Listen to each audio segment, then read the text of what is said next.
Truex Jr. may have found his 2025 Daytona 500C, and Helio Castroneves may be running the 2025 Daytona 500 with Trackhouse Racing.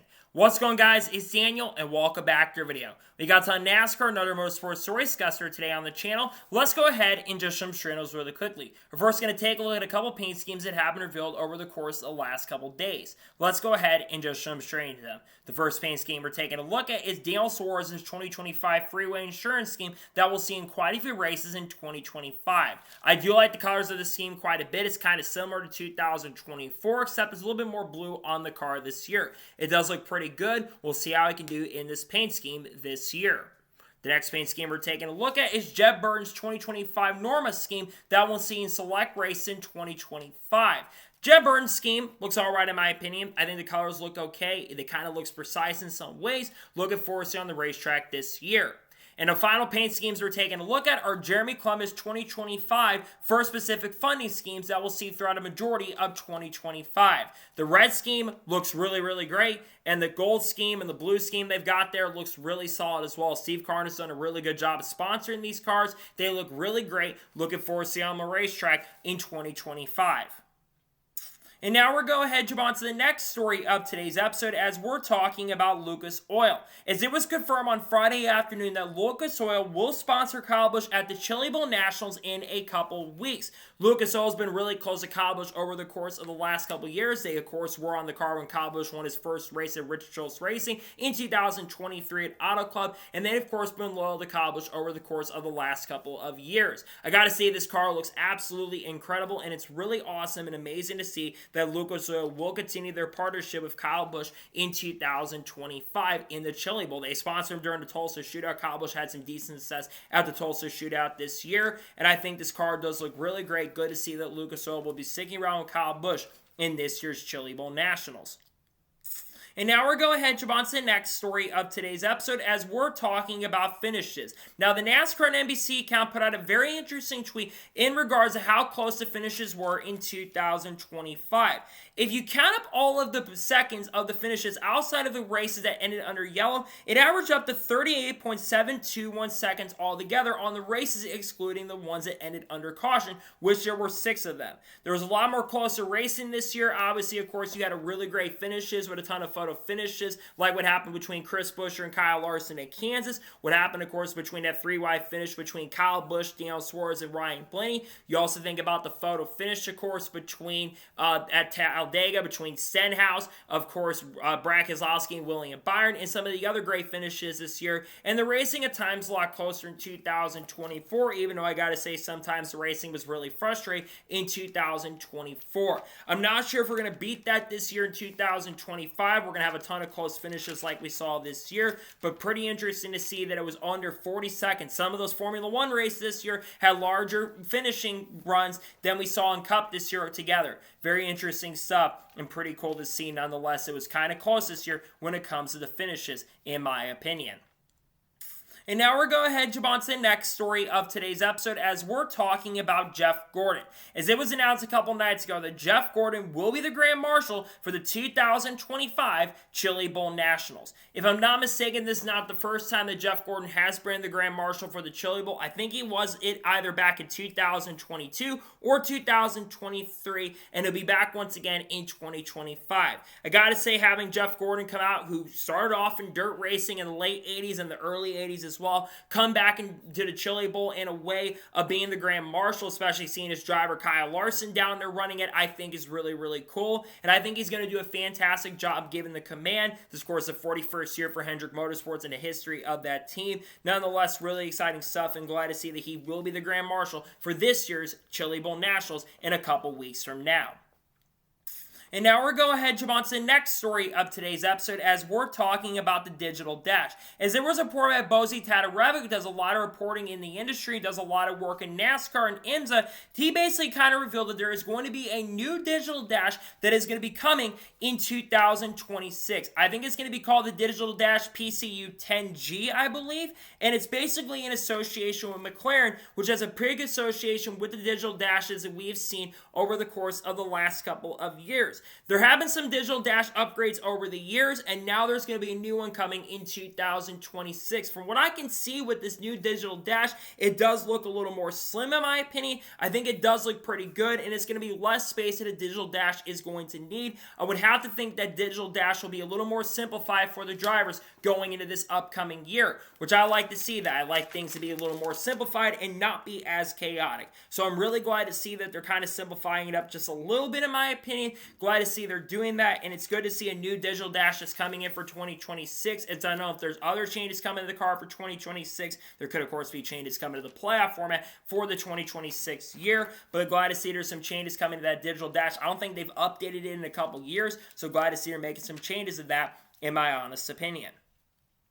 And now we're going to go ahead and jump on to the next story of today's episode as we're talking about Dale Jr. Now, if you're on social media on Friday late afternoon, you probably saw something that Dale Jr. was tweeting. It looks like Dale Jr. is going to be running an invitational event or event on iRacing, I believe, at Michigan International Speedway that's going to be happening in the coming months or weeks. Now, Dale Jr. did not give really any notice outside of that, but it looks like he's going to be doing something maybe for charity. I'm not entirely sure.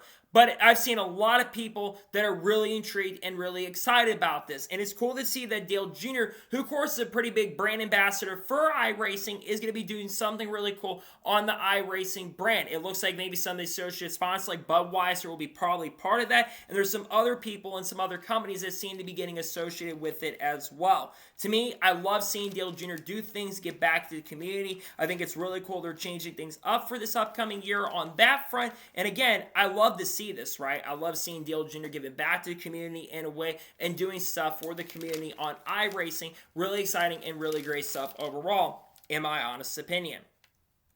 And now we're going to head on to the next story of today's episode as we're talking about Days of Thunder. As it was reported by Adam Stern on late Friday morning going into the afternoon that NASCAR remains interested in participating in a Days of Thunder sequel, but says it doesn't have anything official to announce. The spot reports came out last November on NASCAR having talks and conversations about it. Steve O'Donnell, who's been talking a lot recently, did say that they're definitely open to having a Days of Thunder sequel, but they don't have anything to announce at this time.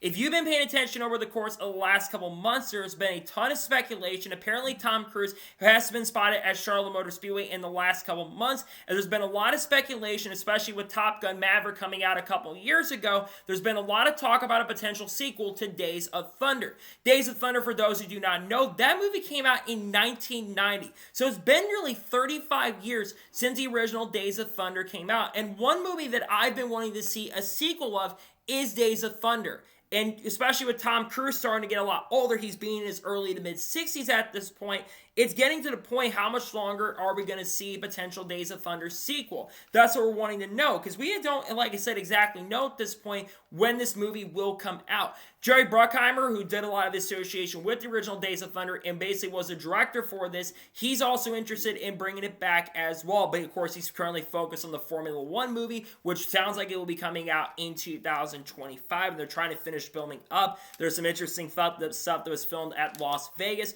which of course, like I said, that movie will be coming out on Apple later this year. Nonetheless, really kind of fun to see that they're kind of talking about it. I do want to see a Days of Thunder sequel, kind of like have Tom Cruise kind of portray Mark Martin in 2009, when Mark Martin, of course, was still very competitive in 2009, around the age of 50 years old, and had a great season that year and almost won the championship. I kind of hope they portray that kind of era. That'd be really cool there. So we'll see what happens in regards to the Days of Thunder sequel, but I really hope it does end up happening, so I think it'd be really good for the sport to grow, in my honest opinion.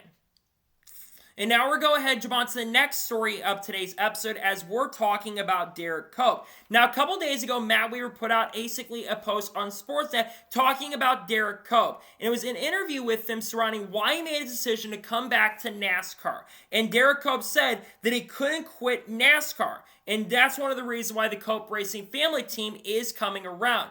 Derek Cope left the sport after 2021 with Starcom Racing after that program was no longer existing, though they do exist in the Trans Am Series now. But basically, he shut the Cup program down and sold off the charter to 2311 Racing. Now, a lot of the people from the money team, now Team Amerivent Racing or Amerivent, are now basically bought up a lot of the assets from Starcom Racing. That's why Casgrove ended up driving the 50 car in the Daytona 500 winner in 2022. And they're still around in a way. But now you've got this new team coming to the NASCAR Xfinity Series, that being the Cope Racing family team. And I gotta say, when you look at this program, they've got two really good and young drivers, like Leigh Diffey Jr., who I think is going to be pretty competitive at some of the events, especially with the ECR and RCR equipment, and Thomas Annunziata, who's been doing really well in the Trans Am Series, and is also a very, very talented race car driver as well. And he's putting full focus on it, as he's going to run a ton of races, including probably every single road course race in 2025. And I think that this team does have a lot of potential. Now, there's obviously some questions around this organization and team, and there's still some speculation around this team in a sense as well. But I am very, very excited nonetheless about this team going into this year in a way. I think this actually is a legitimate organization. They're going to be bringing a lot of people in, it sounds like, and I'm excited to see how this team can do in 2025. Are they going to be super competitive and going out for wins? Probably not, but you never know. They could get some top 10s throughout the year if they can make every single event, because I don't know what the situation is for them in the owner's points. We'll see how they end up doing. Really excited for the team's future, and it's kind of cool in a way to see that Derek Cope is back racing, not racing, but back working in NASCAR in a way in 2025. Really exciting and awesome stuff. And now we're going ahead to jump on to the next story of today's episode, as we're talking about Bubba Wallace. Now, earlier this evening, right before I started filming this video, Bubba Wallace put out a very interesting tweet, basically writing a reflecting post, getting prepared for 2025. He says the offseason for him is officially over, and he's going to start working with the Columbia people. And he says his mindset is definitely focused on 2025, and he's ready to get the season going in 2025.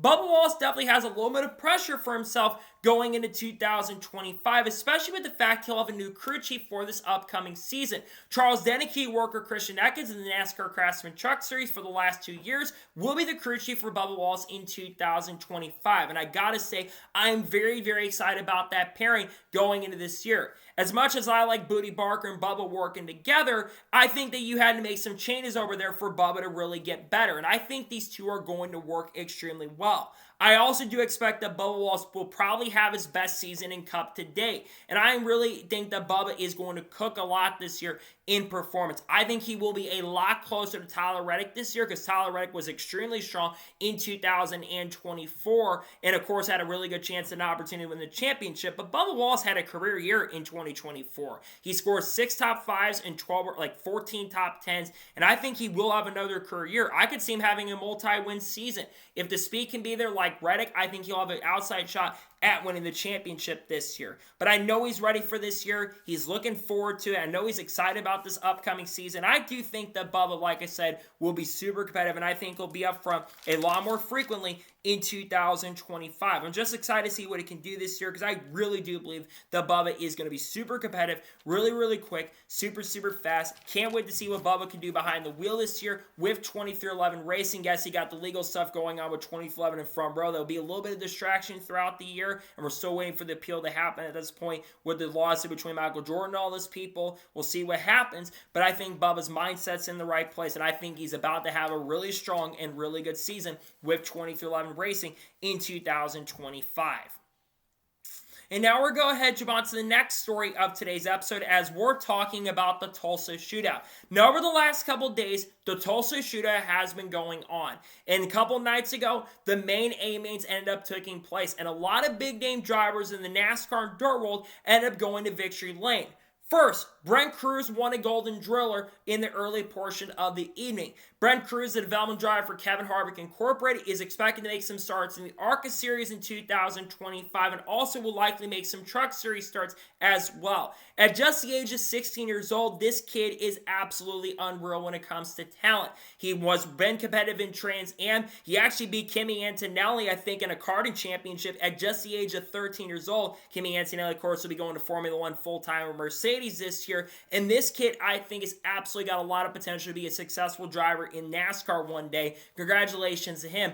on winning a Golden Driller. Moving on to Gragson Busch. Gragson Busch also won a Golden Driller after trying to get it for the last 2 or 3 years, and it was really cool to see Samantha and Kyle be there to support him. Gragson, super competitive throughout the week, won multiple races, beat Owen Larson, and Gragson, someone who I also think has a lot of potential. It's really cool to see. Samantha excited about seeing their son go into victory lane. I'm telling you, Gragson is headed toward a really good direction toward his future. At just the age of 9 years old, will be 10 later this year. Congratulations to Gragson on going and winning and getting the victory. Kyle Larson also won a Golden Driller. First time he's been back at the Tulsa Shootout, I think in like 10 years, they said. And he ended up picking up the win in his class. I think it was a Wing Outlaw. I'm pretty sure he won in the A-Main. Beat some really good drivers like Steven Sider Jr. to get the win. Congratulations to Kyle Larson on picking up the win after, of course, winning in Perth the week prior. Comes to the Tulsa Shootout, wins a bunch of heat races, and ends up coming at the end of the day and picking up the win in the A-Main. But the big event that everybody's talking about is the main event, the final 55-lap feature between the non-Wing Outlaws. And it came down between Christopher Bell and Kyle Larson for the overall win. After a dominant car, I believe, is Steven Sider Jr., who dominated the race. Unfortunately, had an engine issue with around 10 laps to go. A caution would come out around 5 or 6 to go, and we saw an incredible battle between Kyle Larson and Christopher Bell. Kyle Larson was the fastest car on the racetrack and was running down Christopher Bell at the end, and he was running the high line using the cushion up there and caught Christopher Bell with around 2 laps to go in the race. He would get the run of the inside, come into the white flag, had a massive run on Bell, and in a classic photo finish between Kyle Larson and Christopher Bell holds Kyle Larson off and picks up the win in a victory. One of the best races we have seen in the Tulsa Shootout, maybe ever. Congratulations to Christopher Bell on winning. It's been quite a few years since Christopher Bell has done a lot of dirt racing. I think a lot of us are thanking Joe Gibbs right now for letting him do this, and Christopher Bell even said that as well. And Kyle Larson also was not mad about it. He was very happy to see Bell back on the racetrack as well. I'm telling you, Kyle Larson and Christopher Bell are going to cook this year. These two, I think, are going to perform at an extremely high rate in 2025, and getting behind the wheel of a race car is really going to help them. It was an incredible race. I've watched it finish multiple times because it's an absolute amazing and great battle between Bell and Larson. I think at the Chili Bowl in a week or so from now, I think these two are absolutely going to perform really great. I'm excited to see what those can do at the Chili Bowl. Congratulations to Christopher Bell on winning, and congratulations to both drivers on putting on an incredible and exceptional race. Congratulations both on fantastic runs. And now we're going to jump on to the next story of today's episode as we're talking about McLaren. As originally reported by Adam Stern on Friday afternoon, that McLaren has fully bought out Sam Schmidt and Rick Peterson and now own 100% of the Arrow McLaren IndyCar team. Basically, Arrow McLaren has been owned by 3 people for a while. Originally was the Schmidt-Peterson Racing Group, and then basically Zach Brown in the Arrow Group came in around 2018 or 2019, and they started working their way toward ownership. They had about a 50% ownership stake, then that increased to about 75% over time, and now they have full control, which is not shocking or surprising. This is the original plan for the get-go, and I'm a little bit surprised, especially when they changed the name to Arrow McLaren. I was definitely a little bit surprised to see that Sam Schmidt and Rick Peterson were still part of this group. I remember back about 10 years ago when Simon Pagenaud was driving for this team and won races back in 2013 and 2014. And then I remember the time James Hinchcliffe drove for this team. But there's also been a lot of fiascos that have gone with this team. When James Hinchcliffe drove for them, I think he was doing some sort of magazine shoot, I'm pretty sure, and got fired at the end of the year because of that. I think he still had a contract with the team and basically lost his right. But obviously, McLaren taking up full ownership is not shocking or surprising, right? They've basically had full control for a long time. It just never was officially confirmed or announced on that front. So I'm glad to see that it's now officially confirmed at this point. This was expected over time. I just didn't know if they still had ownership of the organization and the team or not. But I'm glad to see after months and months of speculation and waiting for it to be confirmed, it's now out there that they have full control on the McLaren team. It also does suck, on the other hand, to see that Sam Schmidt and Rick Peterson, who've built up a really strong program over the years, especially in the early 2010s and the success they had, it is a shame in a sense to see them no longer have any sort of control of the program. I don't think they're even at the team anymore, unfortunately, which is a great shame. But at the same token, at the same time, like I've already mentioned, it's not the most shocking or surprising surprising thing to see, right? Because obviously McLaren, they've been doing a lot of the control. Zach Brown's been running the program quintessentially for a while, so it's not the most shocking and surprising news. It's disappointing to see that Sam Schmidt, Rick Peterson are no longer around, but like I said, it's not surprising to see that Aaron McLaren has full control of the program, in my honest opinion.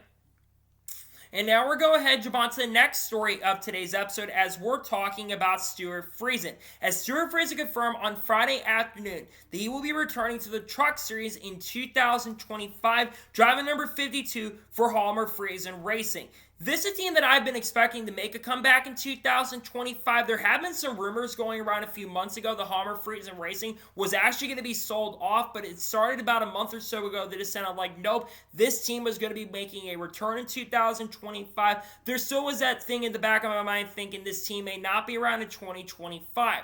Now, Stewart Friesen in 2024 had an okay season. He only scored one top 5, that coming in a runner-up finish at Charlotte Motor Speedway, and had 7 or 8 top 10s throughout the year and finished 12th in the standings. But when you compare him back to 2022 or 2023, it was definitely a terrible start to the season. They were never really that competitive at the beginning of the year, and they really struggled for a lot of 2024 up until the end of the year. I could see Stewart Friesen having a little bit of a comeback season. There's not as much really great talent in the Truck Series this year. He's not going to have to go up against guys like Nick Sanchez for wins. He's not going to have to worry about drivers, of course, like Christian Neckes, who dominated the series and won quite a few races. He's moving up. Daniel Dye's no longer in the series, but he's going to have some good competition to guys like Corey Heim and Chandler Smith and Roger Kroof and Lane Riggs and Caden Honeycutt. And I think about some of the other names like Grant Enfinger who are going to be really, really strong.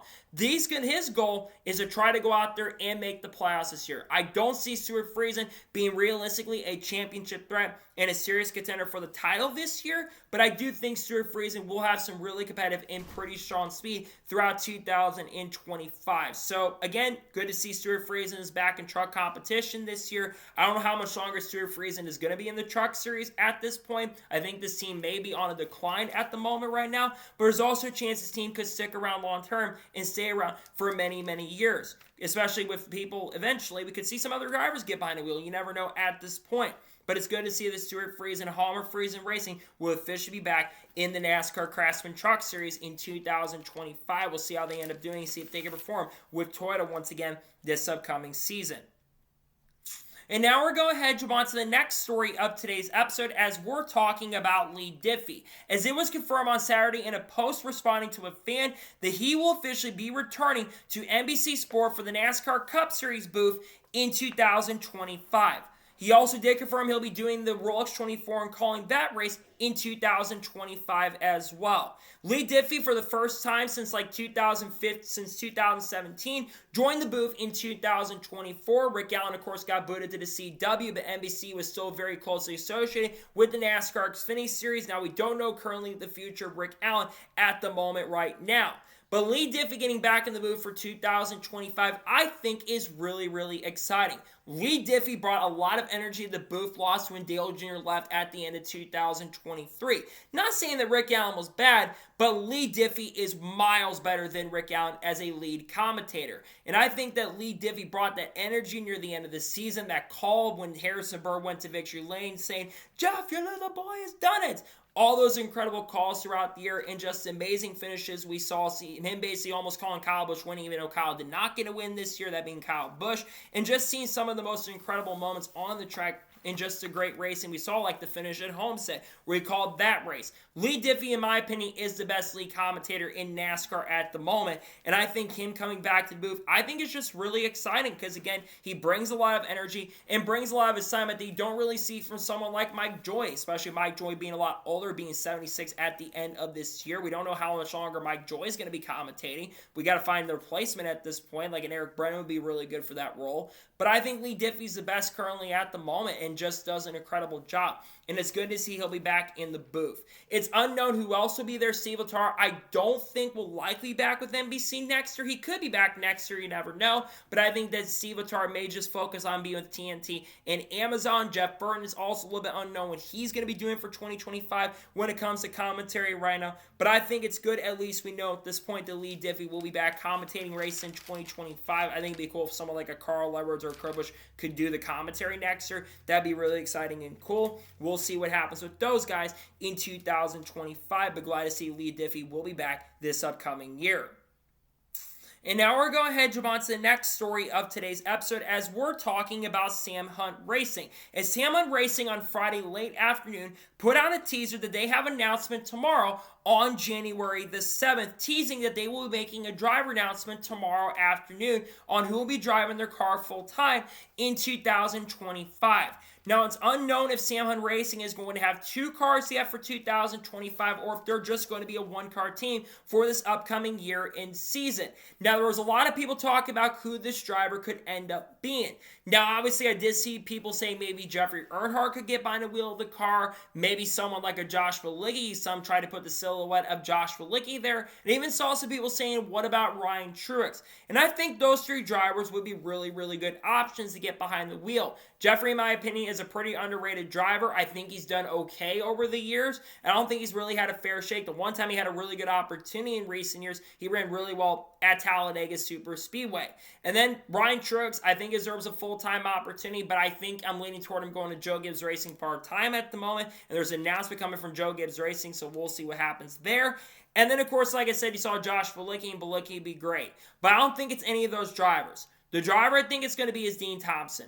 I've heard rumors over the course of the last couple months that Dean Thompson has been the lead candidate for that seat for 2025. Now, Dean Thompson, of course, lost his seat to Tricon Garage for Tony Breidinger, who will drive full-time in the number 5 truck in 2025. And Dean thanked Tricon for all the success and all the stuff he did have. And of course, he did make a one-off start, I believe, earlier this year, or last year, I should say, at Charlotte Motor Speedway. It had some decent speed, but unfortunately, I think ended up having issues near the end of the event. Dean brings sponsorship and funding from Thompson Pipe Group. That's a big reason why he's getting behind the wheel of the seat over someone like Corey Heim, who I think deserves a seat a lot more. But if you bring sponsorship and funding in the sport, that's why you get these rides. I think that Dean Thompson isn't going to be very great, if I'm going to be real and honest, if he's truly behind the wheel of that car. I just don't see Dean Thompson being a major threat or a serious contender. I just don't see him doing absolutely incredible if he truly is the driver. I think Corey Heim would have made a lot more sense to get behind the wheel if he was the driver. But again, it all comes down to sponsorship and funding. And if you got the funding, you're most likely going to get the seats for these teams. So we'll see what happens in regards to the official announcement for the Sam Hunt Racing car. But like I said, I think it's very likely going to be Dean Thompson. I think he will be the driver for the seat this upcoming year. And I think we're going to start having a lot of announcements in regards to Xfinity and Truck Silly season, especially very, very soon. But again, like I said, I do lean right now toward Dean Thompson being the driver getting behind the wheel because of the sponsorship and funding that he brings to the table. I think he's going to be the guy behind the wheel of the car for Sam Hunt Racing in 2025. I do expect that to be the driver coming in the next couple of days.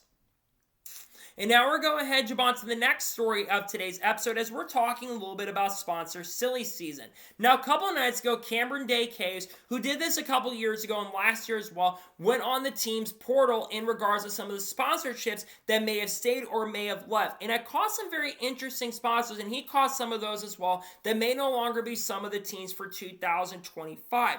First, let's talk about 2311 Racing.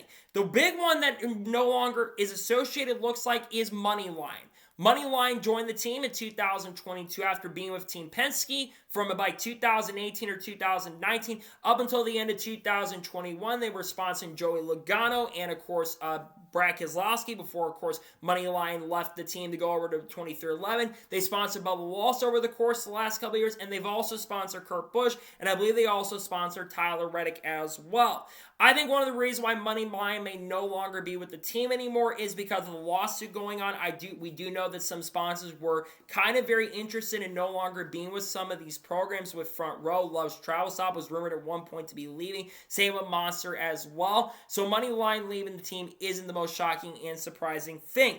Moving on to Celsius and Schluter. Apparently on the Gamebridge car that's been going around, it sounds like they may be sticking around for Justin Haley. However, Celsius and Schluter are very closely associated with Corey LaJoie, and with Corey LaJoie no longer being with the team and the program, I would have to think that they're no longer going to be with Spire Motorsports in 2025. And finally, as expected, the big one is Kings Hawaiian. Kings Hawaiian, it sounds like, and it's pretty much been confirmed on the website, that Kings Hawaiian is no longer going to be with RFK Racing. A big reason why they're no longer going to be with RFK Racing is because of the Kroger sponsorship. And apparently Kings Hawaiian is a major direct competitor with Kroger. I don't think Kings Hawaiian is sold in any of the Kroger chains.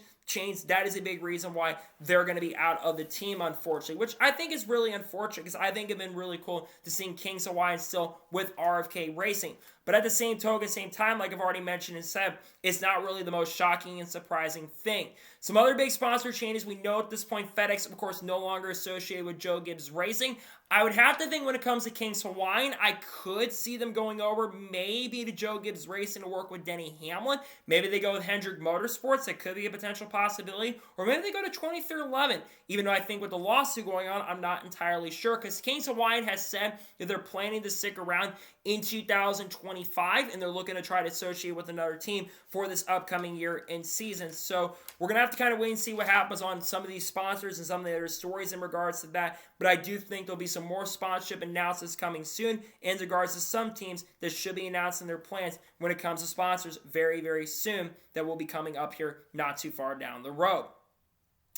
And now we're going ahead and jump on to the next story of today's episode as we're talking about car limits. Now, I kind of talked about this on the channel a couple months ago, but there was a rumor going around with the new charter agreement that teams were only going to be limited to having 3 full-time charter teams that were not part of the grandfather clause. Those 2 teams part of the grandfather clause are Hendrick Motorsports and Joe Gibbs Racing, who would not be part of this rule as they would have the grandfather in. Teams like Spire could not expand to 4-car teams, or organizations like Penske, which technically they do have a 4th car with the Wood Brothers C, they would not be allowed to expand to 4 full-time charter teams. But it was just a rumor at the time. But it was confirmed by Bob Pockrass on Friday afternoon that teams will only be allowed to run 3 full-time cars that are not part of the grandfather clause for 2025. Now, they can't expand to 4 full-time charter teams. However, they can run a 4th part-time car. So there are car limits coming in for this upcoming year. Now, some people are going to be wondering, why are these car limits going to be coming into play? Well, I think a massive reason for that is because they don't want the charter market to be brought up. They want more teams to potentially come into the sport, like a Junior Motorsports. And if you have teams like Spire, who I think have ambitions long-term to be a 4-car team, or even 2311 expand to 4-car teams, you want to basically have a potential possibility of new investors coming in. We saw that with the Avenue Sports Group that came in to work with Trackhouse Racing. Some other big investors like the Harris Blitzer Group have come in recent years. And there's been some rumors of other investment groups coming in. The Steinbrenners apparently have talked to Dale Jr. about maybe long-term bringing Junior Motorsports in. And eventually other teams that like a Tricon Garage, if they ever wanted to expand a Cup, or teams in Xfinity, everyone like a Nice from Trucks, if they ever want to come up because they've been interested in the past, that could certainly be a possibility. I'm not the biggest fan of teams being limited to expanding. I think 4 to 5 car teams are not the end of the world, because I think one of the issues you kind of have right now with the car limits, right, being limited is basically you have less talent getting those chances and opportunities to make their way up to the Cup Series. That's one of the reasons why Corey Heim isn't in a Cup car right now, despite the fact that I think Corey Heim is clearly ready to make jump up the Cup, because 2011 can't run 4 full-time entries. That's one of the reasons why other drivers like Chandler Smith and Sam Mayer, Sheldon Creed, guys have ambitions going Cup racing down the road, they're currently stuck at the moment right now. I understand what NASCAR is doing here in a sense with the car limits, but you look at Xfinity and Trucks, they don't have any car limits in no series. Junior Motorsports, they're going to have 4 full-time entries this year with Carson Quaffle, Connor Zillich, Justin Allgaier, and of course the other driver being Sammy Smith. And they're going to have a 5th part-time car this year. Sounding like it may be something for Corey Day down the road, or some other drivers in Hendrick Camp get behind the wheel of that C. Joe Gibbs Racing, they're going to have 4 full-time cars, 3 full-time drivers, and 1 all-star car that should be announced here very soon. And you've got other teams doing that as well. I understand, like I said, why the car limit thing is a thing in NASCAR, but I think if they could open up the fields and expand the amount of cars that get into the Cup fields, and maybe more charters come into play down the road, I think it could open up a lot of doors for drivers to get in. So I understand, again, I completely understand why NASCAR is doing this because they don't want the monopoly to come in. They don't want Hendrick Motorsports having 10 cars down the road. They don't want Joe Gibbs Racing having 10 cars for all their drivers. But I think 4 was the perfect number personally. I think they should be allowed to have 4 full-time cars. And I personally think a 5th car should be allowed to be run. I think in order if they want to have a 5th car, they should be allowed to do it. So especially with Junior Motorsports, right? Because of the association with Rick Hendrick being an owner of that team, basically they would have to change that up. So we'll see what happens down the road when it comes to the car limits. I think they could definitely have issues with expansion down the road for some of these teams. Also, there's qualifications again in the Cup Series apparently, so that's something different as well. So we'll see what happens down the road with this and what teams decide to join down the road. But now there's car limits coming in for the Cup Series in 2025. And now we're going ahead and jump on to the next story of today's episode as we're talking about Noah Gragson. As it was confirmed a couple days ago that Noah Gragson will drive the number 4 for Front Row Motorsports in 2025. It was also confirmed after weeks of speculation that Drew Blickenserver, who was Noah Gragson's crew chief in 2024, will be the crew chief for Noah Gragson at Front Row Motorsports in 2025. We obviously knew a couple months ago when it was announced back in June or July that Noah Gragson was going to be headed over to Front Row Motorsports for 2025. We just did not know what the number was going to be. And then, of course, a few months ago, I think it was Movement on Twitter who put out that he heard the number 4 was going to be out there. There was that paint scheme that went around with the Rush Truck Center scheme, following Noah Gragson over to Front Row. They did not confirm the sponsor that Noah Gragson will be using for 2025. I'm thinking Bass Pro Shops, Rush Truck Centers are probably going to fall from Stewart Racing over there. And probably some of the Front Row sponsors like Grillo's Pickles maybe might sponsor Noah Gragson over there. This is really good that this news has finally come out, though, after weeks of speculation. I talked about this on the channel, of course, a few days ago because this is a really big deal. The number 4 is one of the most successful numbers in NASCAR history. Drivers like Rex White have won a lot of races in the championship in that number 4. Ernie Irvan won a lot of races for Morgan McClure. And then, of course, he has Sterling Marlin, who won 2 Daytona 500s at number 4. And Kevin Harvick is the most legendary driver who went on to win a ton of races in a championship with that number 4 team in 2014. And 37 of Kevin Harvick's 60 wins came with the number 4. And now Noah Gragson is going to carry on that tradition and have a lot of pressure on him. You think about Front Row also going into this upcoming season. They have a young but really talented team. Like I mentioned, they've got Noah Gragson with Drew Blickenserver coming home when he was originally with Front Row when he worked with Michael McDowell back in 2021 when they won the Daytona 500. And then, of course, he went over to work with Eric Almirola in 2022. Then you think about the 2 other drivers joining the team. Zane Smith, who is going to be in the 38 car. Zane Smith in the second half of this past year was really good, and he's coming back home to Front Row to a team he's been with before in the past. Had a lot of success in the NASCAR Craftsman Truck Series, and they ended up winning a championship in 2022 with Chris Lawson being the crew chief over there. Chris Lawson, of course, will work with Todd Gillen in 2025, and that's the last driver, Todd Gillen. Todd Gillen had a breakout season in 2024, was in the top 20 points a lot of the year, had great pace and speed, and he's getting to work with Chris Lawson in 2025.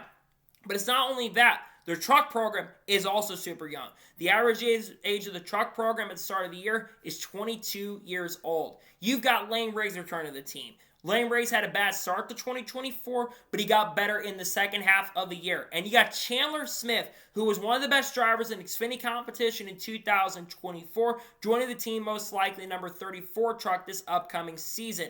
All around, Front Row has a young but really young core lineup that I think has a lot of potential. All 3 drivers have really great and bright futures in my opinion, and I think that Front Row is setting themselves up for a really great future. However, we have to have realistic expectations going into this year. We shouldn't be expecting them to contend for a championship. I think this team realistically will be playoff contenders. I think Todd Gillen is the most likely driver to be a playoff contender from the team because Todd Gillen, in all honesty, in all seriousness, he's working with Chris Lawson, who's done a lot of great things over Rick Ware and has worked with Front Row in the past. I do think that Chris Lawson working with Todd is really going to help him.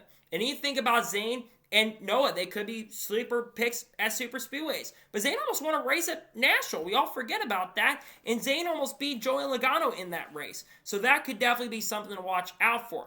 I think the goal is to see how they can do against Spire. I talked about this on Friday. I think it's going to be interesting to see how Front Row and Spire do competing against each other, because Spire's another team that's made big moves this year. They've obviously got Carson Osabar, who I think will be a playoff contender this year. You've got Michael Medell, who was at Front Row, joining up in the number 71 for Spire this upcoming year, with Travis Peterson following him over to Spire. And then you got Justin Haley, who's working with Rodney Childers.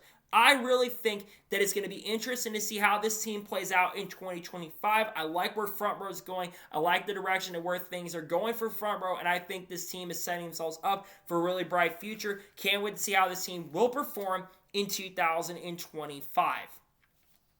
And now we're going ahead and jump on to the first of two major stories in today's episode, as we're talking about Helio Castroneves. Now, if you've been on social media over the course of the last couple days, especially yesterday, and you saw it on my channel yesterday, you probably saw a video that I put out. Now, this originally was reported by Bobby Parsons. Apparently, he is a British journalist who's done some journalist work over the last couple years. When he originally reported on this news, I didn't believe him. But it was basically kind of reported a couple days ago that Helio Castroneves is expected to make his NASCAR Cup Series debut at the 2025 Daytona 500, or attempt to qualify for this year's Daytona 500, and is expected to drive the number 91 car for Trackhouse Racing, the Project 91 entry.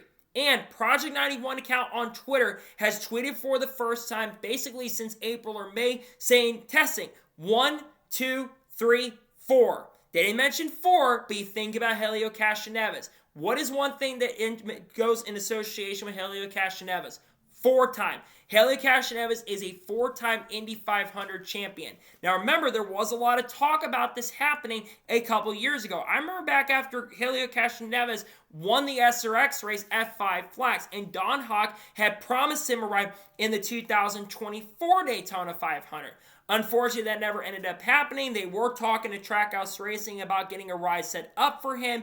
That never ended up happening. There was talk about him going to the money team at the time and racing the Daytona 500, but because it wasn't a competitive team, unfortunately did not end up happening. And one of the reasons why Project 91 did not show up is because the focus on Shane Van Gisbergen, trying to get him sent off for 2024, and of course putting resources into Zane Smith as well, and even Connor Zillage too. Now with them not having Zane Smith this upcoming year and having 3 full-time Cup drivers in 2025, they can focus on bringing the Project 91 car back. And there's been speculation that the Project 91 car was going to make a return this year.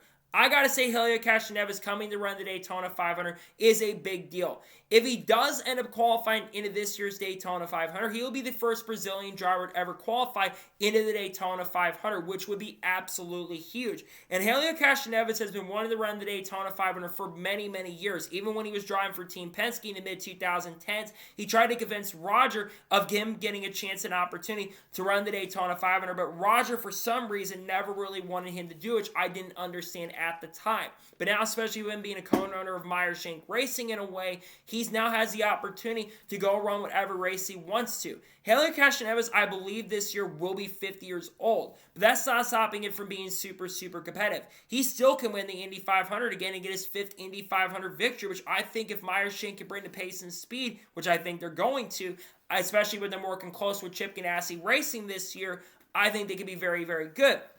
But you think about the Daytona 500 lineup for this year. We'll get to that with the second story here in just a little bit.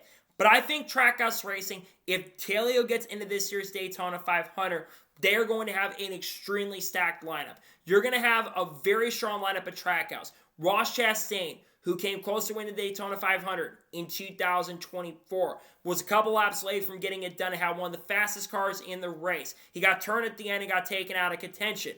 You have Daniel Suarez back in the 99. He won Atlanta Motor Speedway in that photo finish. And Daniel Suarez was extremely competitive at super speedways throughout all of 2024. And then you have Shane Van Gisbergen, one of the most successful drivers across the world. Won in his NASCAR Cup Series debut at Chicago, picked up 3 Xfinity Series victories this past year. One of the most successful supercar drivers of all time, with around 60 supercar victories and 3 championships there, or actually like 80 or something like that. One of the most successful drivers in supercar history, coming down in racing in NASCAR full time, and probably going to win some races this year in Cup.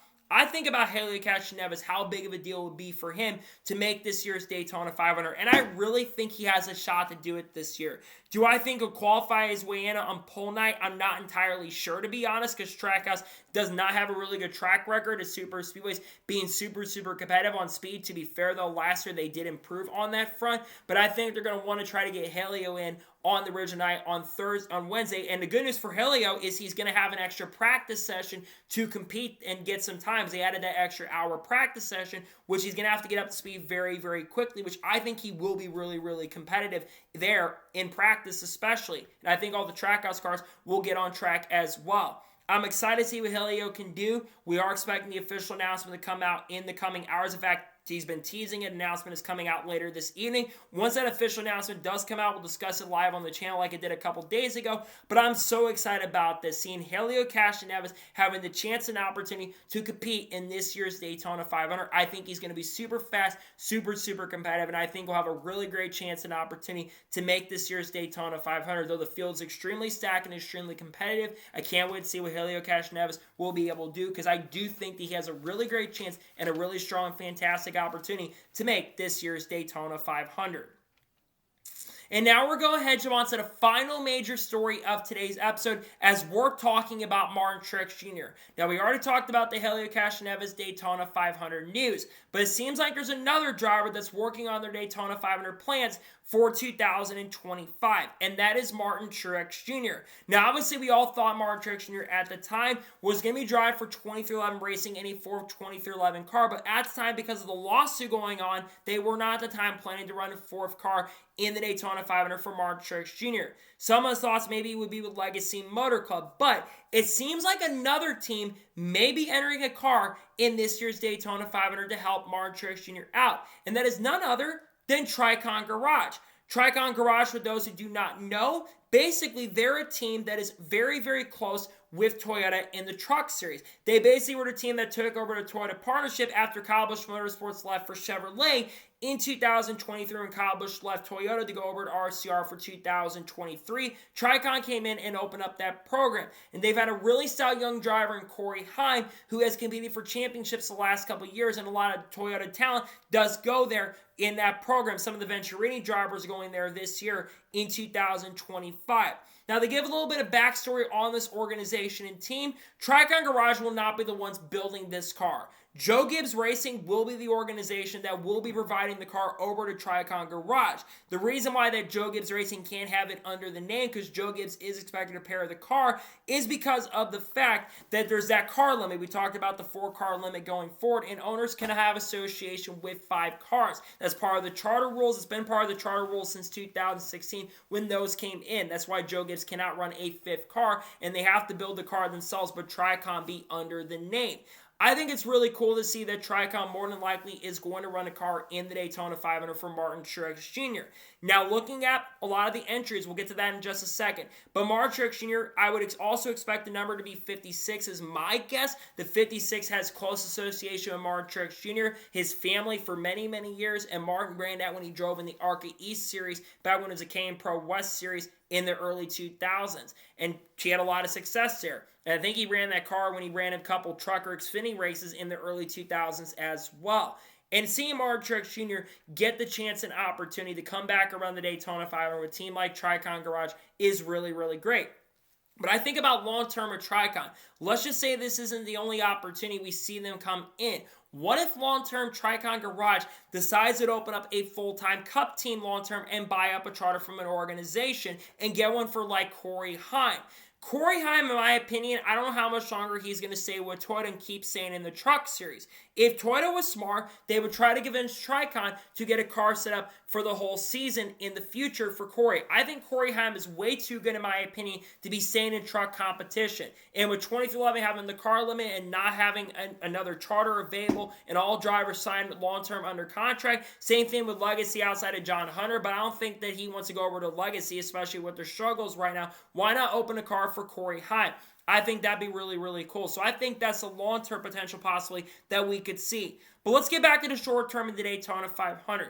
We already talked about some of the big name entries that are already confirmed. We do think Jimmy Johnson is going to drive the 84 car for Legacy Motor Club. Beard Motorsports, I would expect to be running a car at the Daytona 500, most likely for Anthony Alfredo. Rich Choice Racing could be fielding a car in this year's Daytona 500. They're going to be bringing back the third RCR car for a lot of races, most likely for Austin Hill, though Will Brown is going to make a couple starts in that seat. We also do know, like I said, the Trackhouse car is going to be coming into play. MBM is going to be running a car for Mike Wallace. MY Racing will be running a car for JJ Yeley. And there's some other teams that also may show up and run extra cars, like Farmer Motorsports. I could see them potentially opening up a fourth car for like a Chandler Smith or David Reagan. Maybe RFK, they get a fourth car out there. Who knows at this point? But judging by the amount of entries that may be showing up, we could see the largest entry list for the Daytona 500 since 2015 when 49 cars show up. It seems like we're about to have the largest entry list we have seen in many, many years. And it's exciting. It seems like, especially with the next-gen car, we are starting to see a lot more of these big names and big entries show up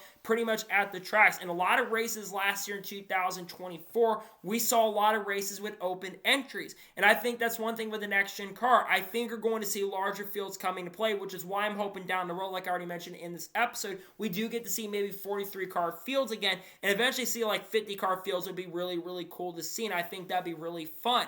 I forgot to mention Live Fast. We're showing up BJ McLeod. But I think it's pretty cool to see that Martin Truex Jr. will potentially be working with Tricon Garage at this year's Daytona 500. I really do think the competition level this year is extremely stacked for this year's Daytona 500, especially with the guys that are already charted, like a Chase Elliott looking for his first Daytona 500 win. Same with Kyle Larson and Bubba Wallace and other people that have been looking for the first Daytona 500 wins. Kyle Busch looking for his first Daytona 500 win.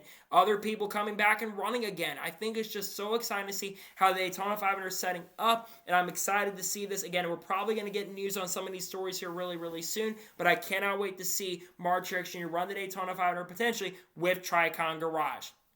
So, that is today's NASCAR news and motorsports news episode. I want to thank you guys for watching. Please subscribe to the channel, notifications on, so if I win a video, it does go live on my channel. Follow me Twitter, Facebook, and Instagram, and support me on Patreon as well. List description below that, and comment your thoughts below on today's episode. You think Martin Truex Jr. is truly driving for Tricon or not? Let me know your thoughts in the comments below, and how you think Helio Castroneves is going to do in the Daytona 500. Let me know your thoughts in the comments below. If the Helio Castroneves news breaks later today, we'll discuss here live on the channel. We've got other news that's coming out like Sam Hunt Racing, and some other big news that's coming out throughout the week. We're probably going to have a silly season-esque video or something like that, a sponsored silly season video coming out really soon. We'll be talking about people like Haley Deegan, Shane Van Gisbergen, Carl Edwards, Kurt Busch, Connor Zilch, Kyle Busch, Bubba Wallace, Sam Mayer, Sheldon Creed, all those people throughout the rest of the upcoming weeks. Alex Bowman, William Byron, name it, Brad Keselowski, all this stuff will be coming very, very soon.